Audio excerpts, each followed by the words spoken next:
দূষণ, দখল এবং প্রাকৃতিক দুর্যোগের একটি দুষ্ট চক্রের ভিতরে আছি। এই চক্র থেকে বের হওয়ার জন্য সবার আগে যেটি করতে হবে, পরিবেশ মন্ত্রণালয়ের বাজেট এবং সক্ষমতা বাড়াতে হবে। একদিকে সরকার অর্থ রাখছেন, কিন্তু অন্যদিকে সেই অর্থর নয় ছয়ের জন্য সেখান থেকে আমরা যে সুবিধা পাবার কথা সেটা কিন্তু আমরা পাচ্ছি না। মানমাত্রাটা আমরা নির্ধারণ করে দিচ্ছি, সেটা আমার মনে হয় অতীতের চেয়ে অনেক কার্যকরভাবে আমরা করছি। পরবর্তী কাজ হচ্ছে সকলকে নিয়ে সেটাকে বাস্তবায়ন করা।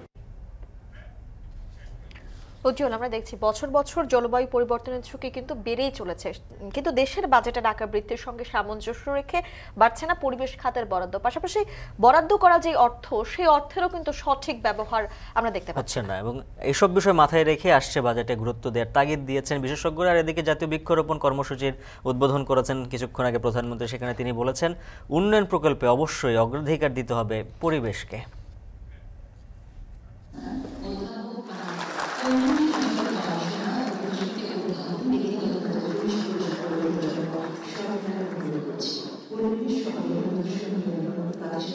প্রাকৃতিক বিপর্যয় থেকে আমাদের দেশকে রক্ষা করতে, দেশের মানুষকে রক্ষা করতে, খাদ্য উৎপাদন বৃদ্ধি করতে, বৃক্ষায়নের মাধ্যমে যেটাও আমাদের অর্থকরী ফসল হিসেবে আমাদের থাকবে। কীটনাশক ব্যবহার না করে প্রাকৃতিকভাবে এগুলি মোকাবেলা কীভাবে করা যায় সেটা আমাদের দেখতে হবে। এই নিয়ে এখন দুপুরে থাকছে বিস্তারিত। পুরো আয়োজন জুড়ে সঙ্গে রয়েছে আমরা দুজন, আমি তানজিলা খান মিম এবং আমি উজ্জ্বল হাফিজ। বাজেটে তুলনামূলক বাড়ছে না পরিবেশ খাতের বরাদ্দ। তথ্য বলছে, মোট বাজেটের আকার যে হারে বাড়ছে, পরিবেশ মন্ত্রণালয়ের বাজেট বাড়ছে না সেই তুলনায় একটু। অর্থনীতিবিদ ও পরিবেশবিদরা বলছেন, জলবায়ু পরিবর্তন রোধে বরাদ্দ না বাড়ালে স্মার্ট বাংলাদেশ অর্জন সম্ভব নয়। উষ্ণতা, খরা, মরুকরণ ও ভূমিধস কমানোর স্লোগান নিয়ে পালিত হওয়া বিশ্ব পরিবেশ দিবস নিয়ে মাহমুদ রাকিবের প্রতিবেদন।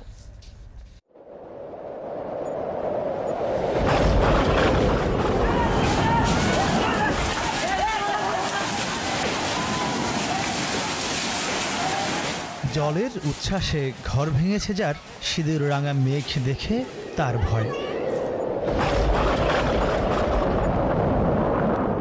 মেঘের গর্জনে বুক কাঁপে দক্ষিণের মানুষের। সূর্যের তাপ বাড়লে নগরীর খেটে খাওয়া মানুষের কপালে ভাঁজ পড়ে। সূর্যের তাপ নগরীকে উজ্জ্বল করলেও এই তাপ শহরকে আগুনে পোড়াচ্ছে। জলবায়ু পরিবর্তনের কারণে বঙ্গোপসাগর ঘেঁষা বাংলাদেশে একদিকে যেমন উজ্জ্বল সূর্য নগর জীবনকে বিষিয়ে তুলছে, অন্যদিকে উপকূলের বাতাস, মেঘ ও তাপের নিম্নমুখী বেগ রোমাঞ্চিত করার বদলে নদীপাড়ের মানুষের ভাগ্য অন্ধকারে ঠেলে দিচ্ছে। ঘূর্ণিঝড়, জলোচ্ছ্বাস, সুপেয় পানির সংকট, বায়ু দূষণ, অতিরিক্ত খরাসহ নানা প্রাকৃতিক দুর্যোগের সাথে লড়াই করে বেঁচে আছে দেশের 18 কোটি মানুষ, যার সবচেয়ে বেশি প্রভাব পড়ছে দরিদ্র প্রান্তিক জনগোষ্ঠীর জীবনে। বিশ্বব্যাংক বলছে, ঘূর্ণিঝড়ে বছরে দেশে গড়ে অপচয় হচ্ছে $1 বিলিয়ন। সংস্থাটির শঙ্কা, জলবায়ু পরিবর্তনের কারণে 2050 সালে কৃষিখাত থেকে পাওয়া জিডিপি নেমে আসবে 3 ভাগের 1 ভাগে। কিন্তু বিষয়টিকে কতটা গুরুত্ব দিচ্ছি আমরা? গত এক যুগের বাজেট পর্যালোচনা করে দেখা যায়, 2012-13 অর্থ বছরে পরিবেশ মন্ত্রণালয়ের জন্য বরাদ্দ ছিল 973 কোটি টাকা, আর সে বছর মোট বাজেট ছিল 1,91,738 কোটি টাকা। 12 বছর পর সেই মন্ত্রণালয়ে বাজেট বেড়েছে মাত্র 650 কোটি টাকা। হিসাব বলছে, এক যুগে মোট বাজেটের আকার 4 গুণ বাড়লেও পরিবেশে বরাদ্দ দ্বিগুণ হারেও বাড়েনি। পরিবেশবিদরা বলছেন, যতটুকু বরাদ্দ হচ্ছে তাও সঠিক কাজে ব্যয় হচ্ছে না। বায়ু দূষণ নিয়ন্ত্রণ করার জন্য প্রজেক্ট দিয়ে আমরা যখন ফুটওভার ব্রিজ করি, আবার ফুটওভার ব্রিজে করার যেখানে দরকার সেখানে যখন সংশ্লিষ্ট মন্ত্রণালয় থেকে বাজেট নিতে পারি না, এই ক্ষেত্রে বাজেটের সঠিক এবং যথেচ্ছা যে ব্যবহার যে নিশ্চিত করার দরকার সেটি হচ্ছে না, যে তার প্রমাণ মিলে। রাষ্ট্রের যে প্রতি বছর যে মানুষের মৃত্যুহানি হয় তার কিন্তু একটি বড় অংশই পরিবেশ সংশ্লিষ্ট বিভিন্ন দূষণের কারণে হয়ে থাকে। আমরা একটি দূষণ, দখল এবং প্রাকৃতিক দুর্যোগের একটি দুষ্ট চক্রের ভিতরে আছি। এই চক্র থেকে বের হওয়ার জন্য সবার আগে যেটি করতে হবে, পরিবেশ মন্ত্রণালয়ের বাজেট এবং সক্ষমতা বাড়াতে হবে। অর্থনীতিবিদরা বলছেন, জলবায়ু পরিবর্তন ও পরিবেশকে পাশ কাটিয়ে দেশের টেকসই উন্নয়ন কখনোই সম্ভব নয়। মনে রাখা দরকার যে পরিবেশ মানদণ্ডে উত্তীর্ণ হবার মাধ্যমেই কেবলমাত্র আমরা টেকসই দীর্ঘমেয়াদী উন্নয়ন নিশ্চিত করতে পারবো। আমরা যে 2041 সালে উন্নত দেশ দেখতে চাচ্ছি, সেই উন্নতি দেশটি যেন এমন একটি দেশ না হয় যেটা পরিবেশগত বিপর্যয়ের সম্মুখীন একটা দেশ, যেমন নাইজেরিয়া। ট্রাস্ট ফান্ডের অনেক প্রকল্পের ব্যাপারেই প্রশ্ন রয়েছে এবং এগুলো অনিয়ম দুর্নীতিরও প্রশ্ন রয়েছে। অনেক ক্ষেত্রে রাজনৈতিক প্রভাবান্বিত ব্যক্তিরা এই সমস্ত প্রকল্প নিয়েছে। সুতরাং একদিকে সরকার অর্থ রাখছেন, কিন্তু অন্যদিকে সেই অর্থর নয়-ছয়ের জন্য সেখান থেকে আমরা যে সুবিধা পাবার কথা সেটা কিন্তু আমরা পাচ্ছি না। পরিবেশ মন্ত্রী যেন মার্ক টোয়েনের সঙ্গে কণ্ঠ মিলিয়ে বললেন, আবহাওয়া নিয়ে গালগপ্প করে সকলেই, কিন্তু কাজ করে কজন? আমি যদি বায়ু দূষণ নিয়ে বলি, সেখানে আমাদের যোগাযোগ মন্ত্রণালয় বা বিআরটিএর সহযোগিতা দরকার, ডিএমপির সহযোগিতা দরকার, ঢাকা সিটি কর্পোরেশনের সক্রিয় অংশগ্রহণ দরকার, রাজুকের প্রয়োজন। কারণ এখন আমরা বলছি তাপমাত্রা নিয়ে কথা বলছি বা এক্সেসিভ হিটের কথা বলছি। তো আমরা এখন দেখতে চাচ্ছি যে ঢাকা শহরে কী পরিমাণ বনায়ন আছে, মানমাত্রাটা আমরা নির্ধারণ করে দিচ্ছি। সেটা আমার মনে হয় অতীতের চেয়ে অনেক কার্যকরভাবে আমরা করছি। পরবর্তী কাজ হচ্ছে সকলকে নিয়ে সেটাকে বাস্তবায়ন করা। পরিবেশ বলেন, জলবায়ু বলেন, জীববৈচিত্র্য বলেন, এগুলো তো ক্রস কাটিং ইস্যু।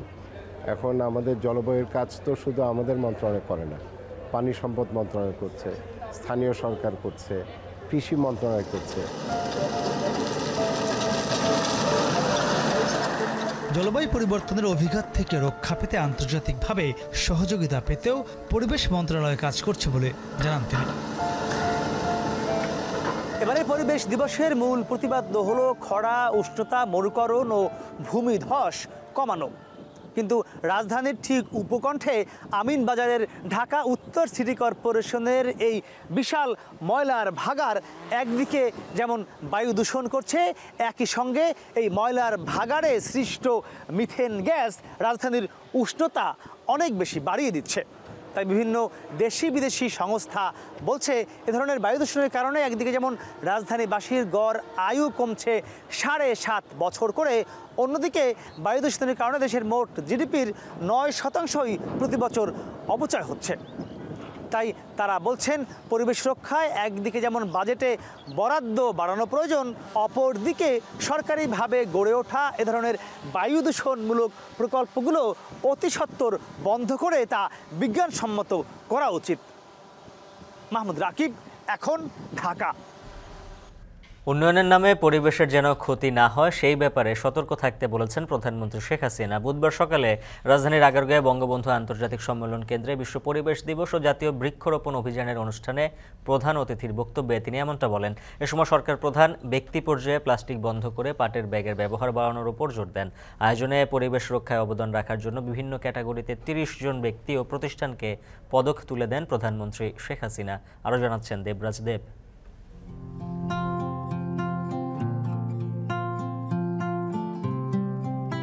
গাছেরও রয়েছে প্রাণ, ছোটবেলায় শোনা এ কথা আজ আমরা প্রায় ভুলতেই বসেছি।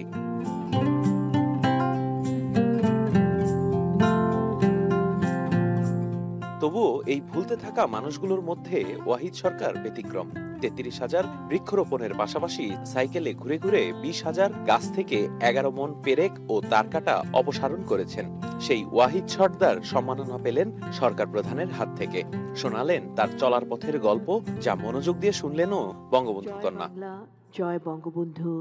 বুধবার সকালে রাজধানীর আগারগাঁওয়ে বঙ্গবন্ধু আন্তর্জাতিক সম্মেলন কেন্দ্রে বিশ্ব পরিবেশ দিবস ও জাতীয় বৃক্ষরোপণ অভিযান অনুষ্ঠানের প্রধান অতিথি হিসেবে যোগ দেন প্রধানমন্ত্রী শেখ হাসিনা। শুরুতেই গত 3 বছরের বিভিন্ন ক্যাটাগরিতে 30 জন ব্যক্তি ও প্রতিষ্ঠানকে জাতীয় পরিবেশ পদক, বঙ্গবন্ধু পদক এবং প্রধানমন্ত্রী পরিবেশ পদক পুরস্কার প্রাপ্তদের হাতে তুলে দেন সরকার প্রধান। এছাড়া সামাজিক বনায়নের সুবিধাভোগীদের মাঝে এ সময় লভ্যাংশও তুলে দেন তিনি।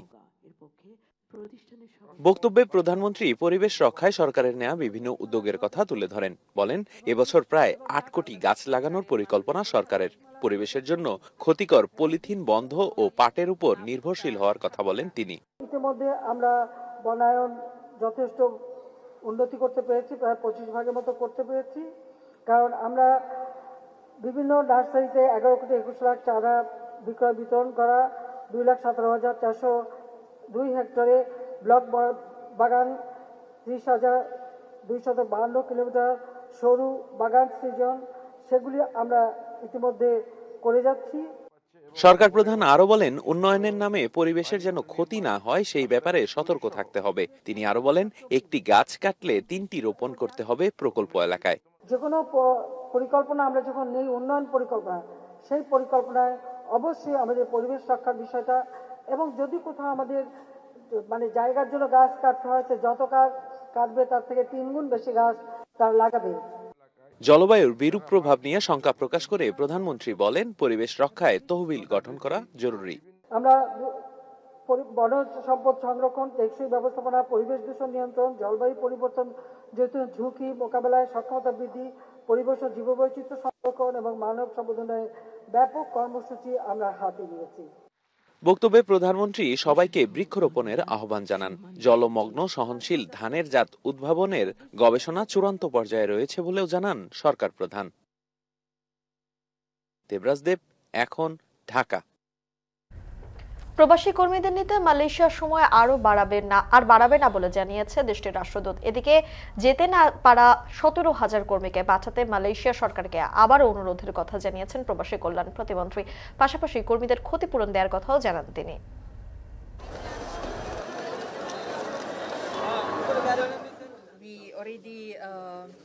Make an announcement that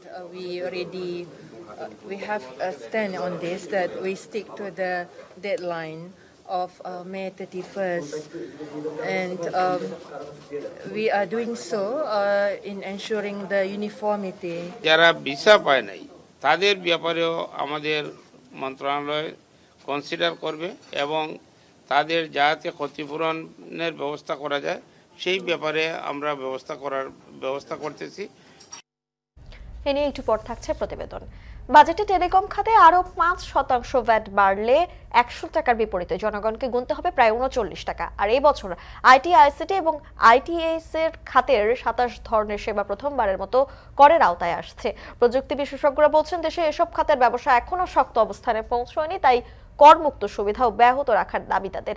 telecom খাতে সেবা না বাড়িয়ে কর বৃদ্ধি ভোগান্তি বাড়াবে বলেও মত তাদের। রাসেল আহমেদের ক্যামেরায় আরো জানাবেন নাজমুল সাকিব।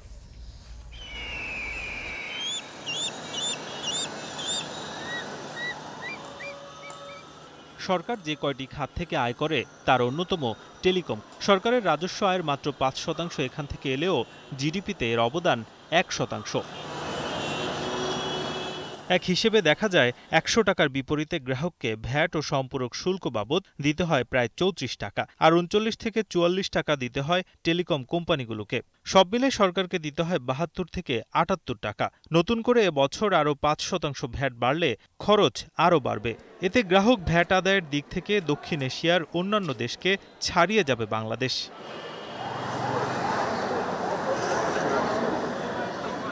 টেলিকম কোম্পানিগুলো বলছে, বাজেটের নতুন কর আরোপে তাদের আয় যেমন কমে, তেমনি বিনিয়োগেও তারা হিমশিম খান। নতুন করে ভ্যাট আরও বাড়লে প্রভাব পড়বে টেলিকম খাতে। পৃথিবীর অনেক দেশের তুলনায় আমাদের এই কনজিউমার ট্যাক্সটা ডাইরেক্টলি যেটা ইম্পোজ করা হচ্ছে, এটা অনেক বেশি। সো এটা কি করছে, এটা আমার অ্যাফোর্ডেবিলিটি কমিয়ে দিচ্ছে। আপনি যদি এখানে আসলে প্রাইস কমিয়ে দেন এবং ট্যাক্স কমিয়ে দেন, কনজামশন যদি বাড়ে, আপনি কিন্তু এর চেয়ে বেশি গ্রোথ পাবেন। কাস্টমার যদি তার ইউসেজ রেস্ট্রিক্ট করে দেয়, তাহলে কিন্তু আপনি আপনার কাঙ্ক্ষিত সেই রেভিনিউটাও পাবেন না। বাংলাদেশের টেলিকম সেক্টরের ট্যাক্স কিন্তু one of the highest in the world. আমরা কিন্তু বারবার বলছি যে এই ট্যাক্সটা যাতে কমালে আমাদের হবে কি, আরও আমরা ডিজিটাল প্রলিফারেশন বা আমরা যদি বলি আরও ডেটা পেনিট্রেশন আরও বাড়াতে পারবো, এবং এর মানে কিন্তু আরও আমাদের কমিউনিকেশন বাড়ালে কিন্তু মানুষ দেশের একটা জিডিপি বাড়ে। টেলিকম খাতে প্রতি বছর যে হারে কর আরোপ হচ্ছে, সেই করের বোঝা গিয়ে পড়ছে জনগণের উপরে। এবং নতুন করে বড় হওয়া আইসিটি সেক্টরে যদি কর আরোপ করা হয়, সেক্ষেত্রে ছোট ছোট যেই ব্যবসায়ী এবং যারা ব্যবসা করছেন আইসিটি খাতে, তারাও এই করের বোঝার মধ্যে পড়ছেন। তবে এই নতুন যেই ব্যবসা চালু হয়েছে আইসিটি সেক্টরে, সেটার ক্ষেত্রে যদি আরও বেশি সময় দেওয়া যায়, তাহলে এই ব্যবসা আরও বেশ বড় হবে বলে মনে করছেন এই খাতের ব্যবসায়ীরা।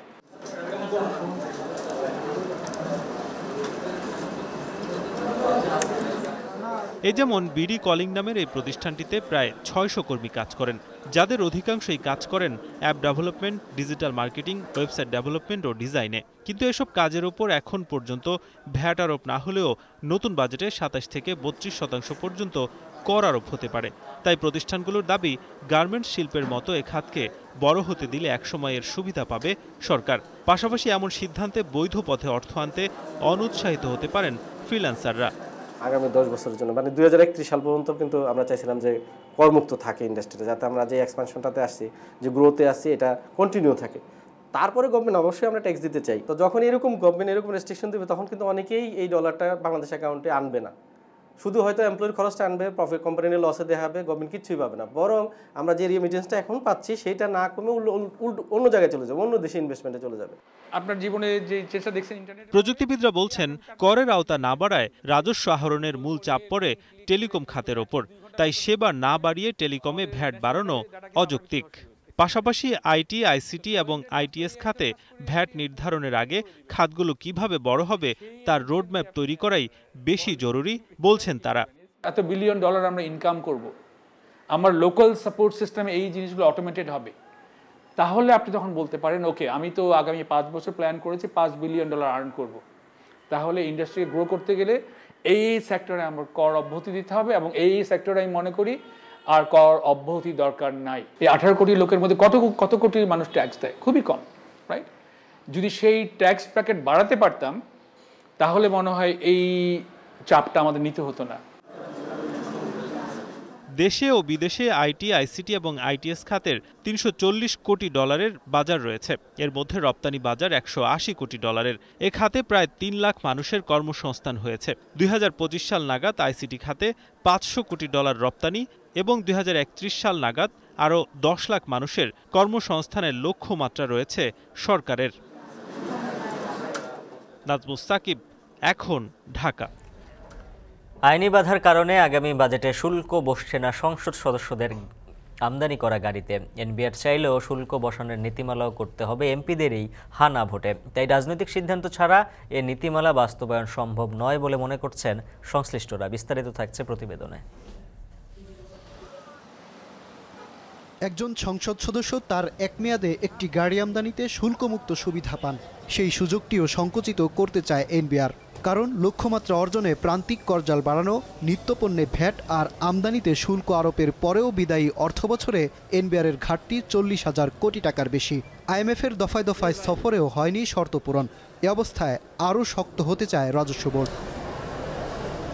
সংসদ সদস্যদের গাড়িতে শুল্ক বসতে যাচ্ছে। আগামী বাজেট সামনে রেখে উঠে আসে এমন আলোচনা। এনবিআর বলছে 25% কাস্টমস ডিউটি আর 15% ভ্যাট বসানোর একটি প্রস্তাবনা রাখা হয়েছিল। সম্মতি ছিল প্রধানমন্ত্রীরও। তবে সে সিদ্ধান্ত থেকে সরে আসতে হচ্ছে বাজেটের আগ মুহূর্তে। স্পিকার, এই পর্যায়ে আমার বাজেট বক্তৃতাটি কাস্টমস আইনে সংসদ সদস্যরা 1650 থেকে 4500 সিসি পর্যন্ত একটি ব্যক্তিগত প্রাইভেট কার বা জিপ আমদানি করতে পারেন। তবে লেক্সাস, মার্সিডিজ, হামার, বিএমডব্লিউ, রোলস রয়েস, ফেরারি অডির মতো বিলাসবহুল গাড়ি আমদানিতে সুবিধা পান না তারা। নীতিমালা অনুযায়ী সাধারণত টয়োটা ব্র্যান্ডের গাড়ি আমদানি করেন সংসদ সদস্যরা। এক্ষেত্রে শুল্ক বসলে 4000 সিসির একটি গাড়িতে সংসদ সদস্যদের দিতে হবে 25 লাখ টাকা, যা সাধারণ গ্রাহকদের দিতে হয় 6 কোটি টাকারও বেশি। তবে এনবিআর চাইলেও আপাতত বাস্তবায়ন সম্ভব হচ্ছে না এমপিদের গাড়িতে শুল্ক বসানোর নীতিমালা। কারণ 1973 সালের রাষ্ট্রপতির এক আদেশের বলেই এই সুবিধা ভোগ করছেন তারা। আর সে আইন আগে বাতিল না করলে কাস্টমস নীতিমালা করাও সম্ভব নয় বলে মত রাজস্ব বিশ্লেষকদের। প্রেসিডেন্সিয়াল অর্ডার দিয়ে যেহেতু হয়েছে, তার মানে একটা কি, এটা একটা আইন। সেই আইনটাকে আপনি যে বিধানটা আছে এটাতে আগে বাতিল করতে হবে। এটা বাতিল না করে আপনি ধরেন কাস্টমস আইন দিয়ে যদি ট্যাক্স করেন তাহলে এটা তো সাংঘর্ষিক হতেই পারে। সো এই জন্য আপনার যে এসআরওটা আছে, মানে এখন বর্তমানে যে এসআরও দিয়ে যে সুবিধাটা পাওয়া যায়, তো এটা যদি এখন যদি এটা উইথড্র হয়ে যায় তখন কি হবে? তখন তো আরও পুরো মনে হবে যে না, পুরোটাই ট্যাক্স ফ্রি। তবে 1973 সালের আদেশ বাতিল করে তার বিপরীতে কাস্টমসের নতুন নীতিমালাও সংসদে হা না ভোটের মাধ্যমে বাস্তবায়ন করতে হবে। আর উচ্চ পর্যায়ের রাজনৈতিক সিদ্ধান্ত না হলে নিজেদের গাড়ি আমদানিতেই হা ভোট কেন দেবেন সংসদ সদস্যরা, সে প্রশ্ন সংশ্লিষ্টদের। আওয়ামী লীগের সংসদ সদস্যের সংখ্যা এত বেশি যে এখানে সরকার সিদ্ধান্ত নিলে এটা বাস্তবায়ন কোনো কঠিন কিছু না এনবিআরের জন্য। রাজনৈতিক সিদ্ধান্ত প্রথম প্রয়োজন। কারণ হচ্ছে আইনটা হচ্ছে মূল ক্ষমতার জায়গা হচ্ছে আইন। তো সে আইনটাতে সংশোধন আনতে হবে, আনার পরে এছাড়াও করতে হবে। আগামী বাজেটে বেশ কিছু খাত থেকে প্রণোদনা কমাতে পারে এনবিআর। বেশ কিছু উৎপাদন খাতে কর ও আমদানি শুল্ক বসানোর পরিকল্পনা রাজস্ব বোর্ডের। মাজহার মাহবুব, এখন, ঢাকা।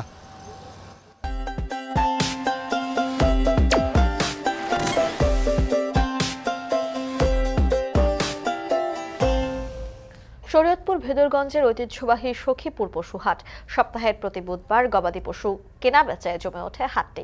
কোরবানির ঈদকে কেন্দ্র করে হাটে পশুর উপস্থিতি বেড়েছে, জমে উঠেছে কেনা বেচা। এ নিয়ে আরো জানাতে সরাসরি যুক্ত হচ্ছেন কাজী মনিরুজ্জামান। মনির, হাটে কেমন সংখ্যক পশু উঠেছে এবং দরদাম নিয়ে ক্রেতা বিক্রেতারা কি বলছেন? মিম, আজকের হাটে সর্বমোট পশু উঠেছে বলা যায় যে ২,৫০০ থেকে ৩,০০০ পশু, যার মধ্যে গরু রয়েছে ৫০০ থেকে ৬০০, বাকি কিন্তু ছাগল রয়েছে। এবং আজকে গত হাটের থেকেও প্রায় ২ থেকে ৩০০ গরু বেশি এসেছে এবং ছাগলও ১,০০০-এর মতো বেশি উঠেছে, এমনটা কিন্তু এই হাটের ব্যবস্থাপনা কমিটি আমাদেরকে জানিয়েছেন। আর শরীয়তপুরে যে ২৩টি স্থায়ী পশুর হাট রয়েছে তার মধ্যে কিন্তু একটি বিশাল হাট এই সখীপুরের হাট, এবং এই হাটে কিন্তু সব চরাঞ্চলের বেশ পশু উঠে থাকে এবং দূর দূরান্ত থেকে পাইকাররা আসেন এবং কেনা বেচা হয়। আজকে যদি দরদামের কথা বলি, গত হাটের থেকেও কিন্তু আজকে গরু প্রতি ৫,০০০ থেকে এবং ৫,০০০ থেকে প্রায় ৬,০০০ টাকা বৃদ্ধি পেয়েছে পশুর দাম, এবং সেই ক্ষেত্রে ছাগলের দাম কিছুটা কমেছে। গরু আজকের বিক্রি হচ্ছে বলা যায় যে সর্বনিম্ন ৮০ থেকে ৯০,০০০ টাকা এবং সর্বোচ্চ বিক্রি হচ্ছে ২.৫ লাখ টাকা পর্যন্ত, এমনটা কিন্তু এখানকার ক্রেতা বিক্রেতারা বলছেন। আর ক্রেতারা বলছেন যে আজকের হাটে পশুর যে মাঝারি পশু রয়েছে ১,২০,০০০ থেকে ১,৮০,০০০ টাকার মধ্যে পশুর চাহিদা বেশি। তবে বিক্রেতারা বলছেন যে ক্রেতারা ঘুরে ঘুরে দেখছেন, সেক্ষেত্রে কিন্তু তারা আজকের হাটে তেমন একটা কিনছেন না। পরবর্তী যে হাটগুলো আছে সেই হাটগুলোর দিকেই তারা বেশি মনোযোগ দিয়েছেন। তবে দরদাম শেষে আজকে দিন শেষে কিন্তু ৩০০-র মতো পশু অর্থাৎ গরু বিক্রি হবে এবং ১,৫০০-এর মতো ছাগল বিক্রি হবে, এমন কিন্তু আশা করছেন এখানকার হাট ব্যবস্থাপনা কমিটি। আমরা দেখেছি যে হাটের পাশেই কিন্তু পশু প্রাণী সম্পদ কার্যালয় থেকে একটি ভেটেরিনারি মেডিকেল টিম আছে, তারা কিন্তু পশুর সার্বিক ব্যবস্থাপনা অর্থাৎ পশু যদি এই গরমে হিট স্ট্রোক করে সেই ক্ষেত্রে তাদের ব্যবস্থা নেবে এবং সব ধরনের চিকিৎসা দেওয়ার জন্য প্রস্তুত রয়েছে। হাটে কিন্তু আইন শৃঙ্খলা বাহিনীর সদস্যদেরও আমরা দেখেছি, এখানে পুলিশ নিরাপত্তার দায়িত্বে রয়েছেন।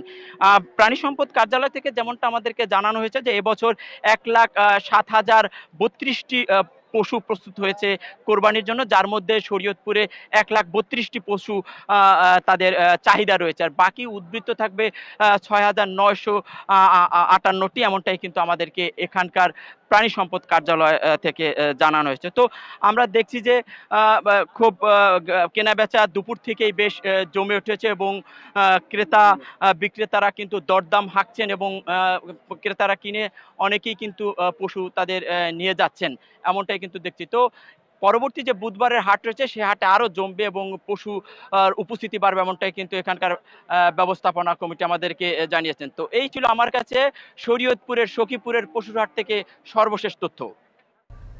এখন দুপুরে নিচ্ছে একটা বিরতি, ফিরছি একটু পর, সাথে থাকুন।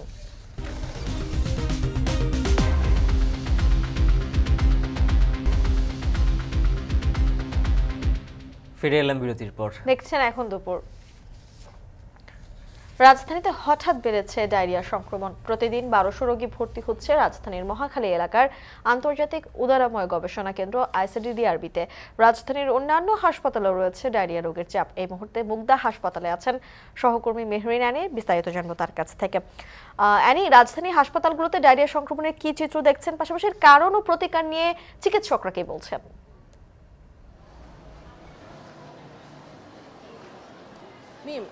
এর আগে আমি ছিলাম মহাখালীর আইসিডিডিআরবিতে, যেখানে আপনি বলছিলেন যে প্রতিদিন এখানে ১২০০ রোগী ভর্তি হচ্ছে, যেখানে ঘন্টায় ভর্তি হচ্ছে ১০০ জন রোগী, যার মধ্যে ৪০% শিশু।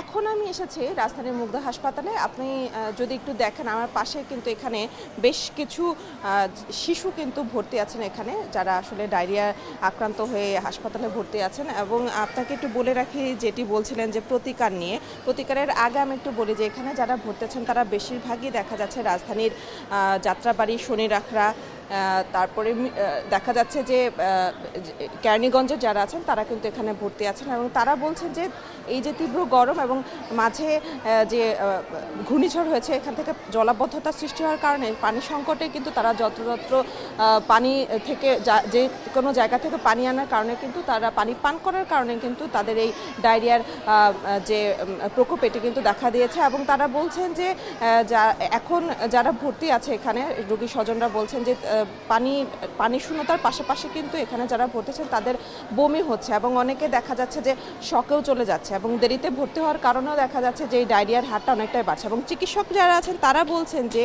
যারা আসলে স্কুলগামী বাচ্চারা আছেন এই তীব্র তাপদাহে স্কুলে যাওয়ার পরে সেখান থেকে আসলে পানি পান করা এবং যেসব ফুড পয়জনিংয়ের যে ব্যাপারটি আছে সেটিও কিন্তু তারা উল্লেখ করেছে যে দ্রুত আসলে বাচ্চাদের শরীরের যে লবণের ভারসাম্য সেটি কিন্তু ভারসাম্যহীনতার কারণে কিন্তু এই ডায়রিয়ার প্রকোপ বাড়ছে এবং তাদের চিকিৎসকরা বলছেন যে যত্রতত্র থেকে পানি পান না করে বিশুদ্ধ পানি পানের মাধ্যমে কিন্তু এই ডায়রিয়া প্রকোপ কমানো সম্ভব। তবে পাশাপাশি কিন্তু অভিভাবকদের সচেতনতার কথাও কিন্তু তারা বলেছেন। তারা জানিয়েছেন যে এই বাচ্চাদের যে ডায়রিয়ার যে প্রকোপটি বেড়েছে তার পেছনে কিন্তু আসলে অভিভাবকদের একটি সচেতনতার একটি বিষয় রয়েছে এবং সেই জায়গা থেকে যারা বাচ্চারা আছেন তাদেরকে বিশুদ্ধ পানি পান করানো এবং যত্রতত্র যেসব বাইরের খাবার সেগুলো না খাওয়ানো এবং যখনই আসলে যারা ডায়রিয়ার আক্রান্ত হচ্ছেন তাদেরকে অ্যান্টিবায়োটিকের যে ওষুধ ব্যবহার না করে দ্রুত হাসপাতালে আনার পরামর্শ কিন্তু তারা দিয়েছেন। এবং এই যে আমি এখন মুগদা হাসপাতালে আছি এবং এই হাসপাতালে যদি আপনি একটু এখানকার যে ডায়রিয়ায় ভর্তি রোগীর সংখ্যা বলি এখানে কিন্তু গেল 24 ঘন্টায় 26 জন শিশু ভর্তি হয়েছে, যেখানে কিন্তু যাদের বেশিরভাগই দেখা যাচ্ছে যে সিভিয়ার যে ডায়রিয়ার যে সিমটম সেগুলো নিয়ে কিন্তু তারা এখানে ভর্তি হয়েছে এবং অনেকেই এখানকার চিকিৎসক যারা আছেন তারা বলছে যে কিছুটা দেরিতে এবং অ্যান্টিবায়োটিক খাওয়ার ফলে কিন্তু দেরিতে হাসপাতালে আনায় তাদের অনেকেই কিন্তু শকে চলে যাচ্ছে, যে কারণে এই যে ডেঙ্গুর যে প্রকোপটা এখন রয়েছে এবং দেখা যাচ্ছে যে ডেঙ্গুর পাশাপাশি ডায়রিয়া নিয়েও কিন্তু একই সাথে দুটি রোগ নিয়ে কিন্তু শিশুরা হাসপাতালে ভর্তি হয়েছে এবং এই হাসপাতালের যে ডায়রিয়ার যে আক্রান্তের হার সেটি কিন্তু যদি যত্রতত্র পানি পান না করে যদি বিশুদ্ধ পানি পান করা হয় তাহলে কিন্তু কমানো সম্ভব। তো মিম এই ছিল আমার কাছে রাজধানীর মুক্তা হাসপাতাল থেকে রাজধানীতে যে ডায়রিয়ার প্রকোপ বেড়েছে সেটি নিয়ে বিস্তারিত।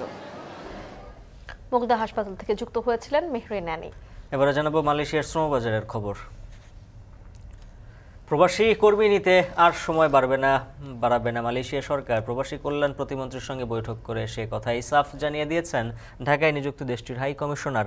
তবে আটকে পড়া 17,000 কর্মীদের নিতে মালয়েশিয়া সরকারকে আবারও অনুরোধ জানানো হবে বলে জানিয়েছেন প্রবাসী কল্যাণ প্রতিমন্ত্রী। আরও জানাচ্ছেন সাজিদ আরাফাত। মালয়েশিয়ায় কর্মী পাঠানো নিয়ে ধোঁয়াশা কাটছেই না। ভিসা পেয়েও 31 মের মধ্যে দেশটিতে যেতে পারেননি প্রায় 17,000 কর্মী। যদিও এই সংখ্যা নিয়ে মতবিরোধ আছে মন্ত্রণালয় ও জনশক্তি রপ্তানিকারকদের সংগঠন বায়রার মধ্যে। মন্ত্রণালয় বলছে নিয়োগ অনুমোদন পাওয়া প্রায় 33,000 কর্মীর মধ্যে 16,970 জনের ছাড়পত্র হয়েছে। অন্যদিকে বায়রার হিসাবে সে সংখ্যা 5 থেকে 6,000। এসব নিয়েই গত কিছুদিন ধরে উত্তেজনা মালয়েশিয়ার শ্রমবাজারে। এমন বাস্তবতায় সমস্যা সমাধানে ঢাকায় নিযুক্ত মালয়েশিয়ার হাইকমিশনারের সঙ্গে বৈঠকে বসেন প্রবাসী কল্যাণ প্রতিমন্ত্রী। বৈঠক শেষে হাইকমিশনার জানান নির্দিষ্ট সময়ের পরেও কর্মীদের ভিসা দেওয়ার অভিযোগ মিথ্যা। বাংলাদেশ থেকে কর্মী নেওয়ার সময়ও বাড়াচ্ছে না Malaysia Sarkar. Because we have 15 source countries and we want to ensure uniformity, meaning standard in terms of the application of this deadline with our 15 source countries. This is not peculiar to Bangladesh only, but it applicable to all 15 source countries. Yeah. তবে মালয়েশীয় হাইকমিশনের অপারগতা সত্ত্বেও বরাবরের মতো আশ্বাস প্রতিমন্ত্রীর কণ্ঠে। প্রতিমন্ত্রী বলেন মালয়েশিয়ায় না যেতে পারা 17,000 কর্মীদের পাঠাতে আবারও সময় বাড়ানোর আবেদন করবে তার মন্ত্রণালয়। একই সাথে 17,000 কর্মীর ক্ষতিপূরণ দেওয়ার ব্যবস্থা করা হবে। বিভিন্ন রিক্রুটিং এজেন্টের সাথে যোগাযোগ করেছে এবং যারা এজেন্টের মাধ্যমে যাওয়ার প্রস্তুতি নিয়েছে, এমনকি যারা ভিসা পায় নাই তাদের ব্যাপারেও আমাদের মন্ত্রণালয় কনসিডার করবে। তবে কোন প্রক্রিয়ায় কর্মীরা ক্ষতিপূরণ পাবে তা এখনো নিশ্চিত নয়। এর আগে কর্মীদের যেতে না পারার কারণ খুঁজে বের করতে ৬ সদস্য বিশিষ্ট একটি কমিটি গঠন করে প্রবাসী কল্যাণ মন্ত্রণালয়। সাজিদ আরাফাত, এখন, ঢাকা। শেষ করছি এখন দুপুর। এখন টেলিভিশন ওয়েবসাইটে দেখতে হলে ভিজিট করুন www.ekhon.tv। এছাড়া ফেসবুকে দেখতে ভিজিট করুন facebook.com/tv.ekhon আর ইউটিউবে দেখতে ভিজিট করুন youtube.com/c/ekhon tv।